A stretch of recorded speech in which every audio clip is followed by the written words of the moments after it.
What's going on, guys? I'm Tim Kelly. This is Phillies Stoplight for May 6th, and the Phillies are going to head to Cleveland this evening. One of my favorite stadiums I've been to in Progressive Field. It's a very intimate stadium, and I think in general, when I went to Cleveland a couple summers ago when the Phillies were there, I liked it a lot more. Cleveland gets a bad rap. I'm pro. But before we get to that, I want to talk quite a bit about Kyle Schwarber in today's episode because he's off to a tremendous start, and obviously it's led to questions about his future given that he will be a free agent after this season. And Jeff Passan of ESPN wrote about Kyle Schwarber earlier this week, and I want to read just a paragraph of what he had to say in his story. He said, "A designated hitter who's going to be 33 next year getting a 9-figure deal. Schwarber is an outlier in so many other respects, so why not here too? He's terminally productive. He's an exceptional clubhouse leader. Nobody would blink at him getting $25 million a year and a 4-year ask, particularly in a class of weak high-end bats, is eminently reasonable." So, I mean, essentially what he's saying is if he gets a 4-year, $100 million deal, that would be eminently reasonable. I think there will be some teams that blink at that. I think in general there's teams in terms of going to 4 years with a guy that really is strictly a DH. I know he played left field last night, but the metrics from what he's done so far in left field are not good. They were not good 2 years ago. His arm is kind of a liability out there. So it's fine to have him play in the outfield, maybe 20 games a season, something like that at most. But I think Kyle Schwarber at this point is a DH. We haven't seen the spring training first base experiment materialize in a regular season game to this point. So you figure if you have Kyle Schwarber, and this will only get more true as he ages, the most likely scenario is that he's DHing for you 140 times a season, give or take. So you need to factor that in. Some teams don't like tying the DH spot down to one guy. The other thing, though, is you have to worry about how the power ages. I'll just say this, and it's more of a gut feel than anything. But if you told me at the end of this deal that Kyle Schwarber is still hitting 30-plus home runs a season, I would not be remotely surprised. To me, Kyle Schwarber is a better player today than he was when he came to the Phillies in 2022. And he's still got the amazing bat speed, but he's hitting for a significantly higher average. He's still walking at a very high clip. And the one thing I would add is that I remember being in the clubhouse in Arizona before the 2023 NLCS, and Kyle Schwarber walked in there, and it looked like it was a struggle for him to walk.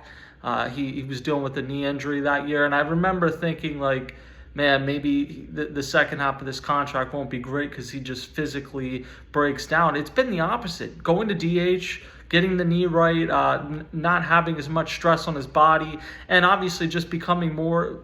He was a net negative value defensively. So when you take that off his plate and you're just counting his offense, he's an extremely valuable player.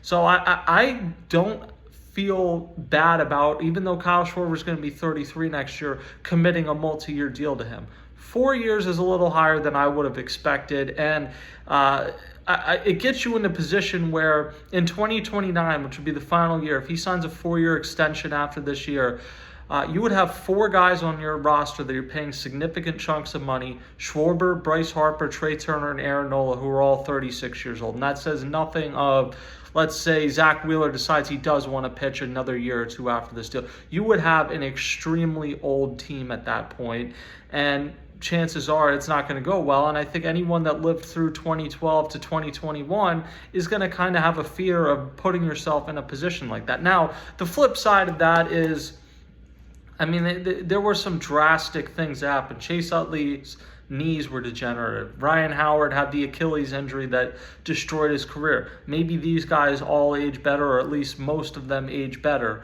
That's entirely possible. Another thing is maybe you have young talent that comes up and supplements them, which you certainly did not have in the 2013 to 2016 range, let's say. So that's possible. But you would be setting yourself up to have a really old team, and you can say, well, we'll worry about that when you get there. That year counts just as much as next year, so it's something to consider. My projection earlier this season, I kind of upped it, because in the offseason, I did one, and I'm like, oh, Jock Peterson got like 2 years, $38 million. I'd say if you get Kyle Schwarber in the 2-year, $45 to $50 million range, that's a fair extension. he's getting more than 2 years at this point. I feel pretty confident. But I said 3 years at a higher average annual value than Jeff Passan said. Passan at a 25. I said take what Trey Turner is getting and give it a slight raise, round up. So a little over $27 million per year, 3 years, $82 million deal. I think that's what you could be looking at with Kyle Schwarber. And if he keeps playing this well, maybe there is a fourth-year option. I'm a little skeptical he'll get a guaranteed fourth year just because you're so reliant on the power. If his power slips at all, he loses a significant part of his value. Almost all of his value is tied to that. But the flip side is, and I wrote this when he got to 250 home runs last year, Kyle Schwarber, as much as we don't like Bryce Harper has always been someone where it's like taken for granted he's going to get to 500 home runs. We've never viewed Kyle Schwarber in that manner, but he's definitely getting to 400. He's probably getting to 450. Like, it is not out of the realm of possibility that he hits 500 home runs, especially considering he seems healthier and better than he did 2 or 3 seasons ago. So it's an interesting discussion with Kyle Schwarber, and I understand in May this might not be at the forefront of everyone's mind, but it is something that looms over this season. The second thing, though, that I want to get to is related to this, because let's say Kyle Schwarber does get a 4-year deal. The Phillies could give him a qualifying offer. He's never gotten one, so you'd get some draft pick compensation back. If he gets a 4-year deal with another team and you just decide you don't feel comfortable matching that, he's gone. You get, I think it would be like a 4th-round pick because the Phillies are luxury tax payers, so you don't get as high a pick as some other teams would if they lost a qualified free agent. But you get something back for him, and then obviously you have close to $20 million you're committed to him this year that you could play with in the offseason. But none of the other options are necessarily going to be cheap or easily attainable. Kyle Tucker, Bryce Harper talked pretty glowingly about him in a story with Patrick Mooney, The Athletic, when the Phillies were in Chicago. No doubt one of the best players, probably one of the 10 best players in baseball at any position. He's going to be 29 next season, so he would be younger. But with that, I mean, Vlad Guerrero just got $500 million without testing the open market. That's the baseline for Kyle Tucker in my mind. I know he's a couple years older than Guerrero, but he's also plays in right field. He's not entrenched at first base or DH. So I think Kyle Tucker, you're looking at $500+ million a decade, give or take, of a commitment. So that's not going to come cheap. Pete Alonso, and I was screaming from the rooftops this past offseason about how ridiculous it was that all teams across the league seem to kind of be lukewarm on Pete Alonso. He's been one of the 5 best run producers in baseball this season, and really, even in a down year last year, he hit 34 home runs. It was very strange to me that he couldn't go out and get a lucrative 5-year deal in free agency. He's going to be 31 after this year, and he's going to do much better the second time around in free agency, assuming he does opt out, which is all but certain. He'll be 31. He won't have the qualifying offer attached to him this time because you can only get it once. So he won't cost as much to sign, or he won't cost draft compensation, but you're looking at probably $150+ million to sign him going into his age 31 season. And then to sign him, you would probably have to move Bryce Harper back to the outfield. And I know Bryce Harper said he's willing to move back to the outfield. I think I will see it when I believe it. I'm a little skeptical that the Phillies want to move Bryce Harper back to the outfield, not because they don't think he can do it, but it is more wear and tear on your body, and ultimately they've made a long-term investment that's still going to have 5+ years on it when this deal ends. I think they believe, A, he's been good at first base, but B, it's less wear and tear than playing in the outfield is. So unless Pete Alonso is going to come in here and be your DH, which that's a lot to give to a DH, I kind of doubt that's a fit.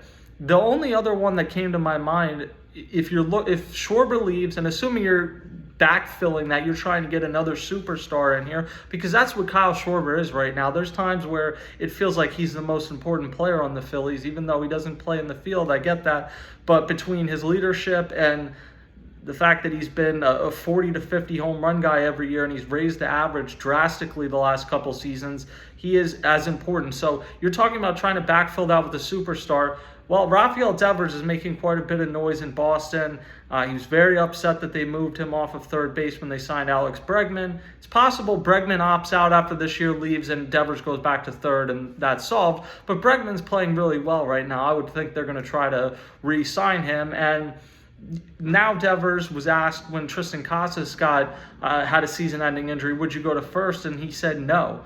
So things are getting ugly in Boston, and he's got 8 years and $226.5 million plus some deferrals left on his deal after this year. He'll only be 29 next season. If Rafael Devers was a free agent, he would get a significantly larger average annual value than what he's got. So the contract is manageable. The problem is he's going to want to go back to third base, and you can maybe accommodate that. Maybe you move on from Alec Bohm.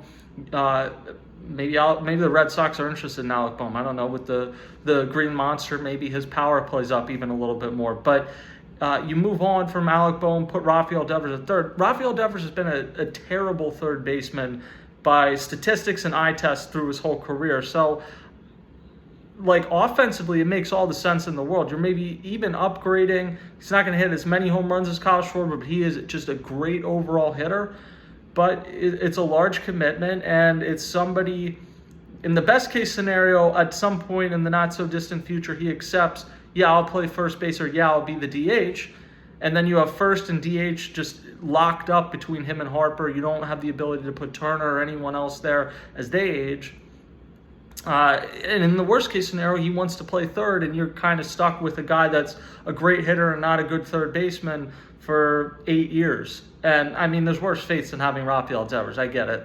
But none of these options to replace Kyle Schwarber, as much as it may make people uncomfortable to talk about giving someone going into their age 33 season that is pretty much just a DH 3 or 4 years, none of the other options are going to come without some sticker shock. So I think it's important when doing this to also look what's behind door number 2, because I don't think there's like some obvious, when the Phillies let Gene Segura go, it was pretty clear they were signing one of the shortstops. Ended up being Trey Turner, but you had Bogarts, Correa, Dansby Swanson that year. Like, it was clear in letting one good player go that you were going to find some sort of upgrade. With Kyle Schwarber, I think you would struggle to find an upgrade. You may find someone that's as good as him, and maybe you find someone that's slightly better. Kyle Tucker is a better player than Kyle Schwarber just because you get the defensive value as well. But between what Kyle Schwarber provides leadership-wise and just it feels like he's the heart and soul of the team, again, even without playing a position, they're going to really struggle next year to not be a worse team if Kyle Schwarber's not back here. And they're going to have to balance that with the fact that you're maybe gonna have to add a year or two onto a deal that you don't want to add, that maybe you weren't willing to add in spring training, to ultimately make sure Kyle Schwarber stays here. So, interesting storyline. I'm sure we'll talk about it a bunch. Finally, the Phillies headed to Progressive Field. They're going to take on the Guardians. Aaron Nola versus Gavin Williams in Game 1. Nola has looked much better his last 2 starts. Very welcome sign for the Phillies. Game 2, Ranger Suarez, who struggled in his first start, looked good the first 2 innings and then really struggled in the 3rd inning against Tanner Bybee, who looked like a dark horse Cy Young contender coming into the season. He's got a 4.26 ERA, so it hasn't been a very good start for him. And then Game 3 is Zach Wheeler, who has a 3.35 ERA. It somehow feels like he's been a little below what he normally does, and he's still got a 3.35 ERA. And then he'll face Luis L. Ortiz, not to be confused with the 5 other Luis Ortizes in the league right now. He has a 5.30 ERA. So the Phillies should have an advantage pitching-wise. Cleveland had an incredible bullpen last year, but Emmanuel Clase has not had it's kind of been a struggle for him so far after having one of the great relief seasons ever last year. And Cleveland traded Josh Naylor in the offseason. Like, Jose Ramirez, to me, is a Hall of Famer. He's a great franchise pillar for that team. Left probably $100+ million on the table to stay there, so he's great. I like Stephen Kwan a lot. I think he would have been and maybe in the future would be a great fit for the Phillies. But after those two, it is pretty thin offensively, and they are pretty thin in the starting rotation. And the one guy you were kind of taking for granted coming into the year was Bybee, who's been excellent his first 2 seasons. He hasn't been good so far either. So to me, the Guardians are like a 500 team this year. They're a major regression candidate.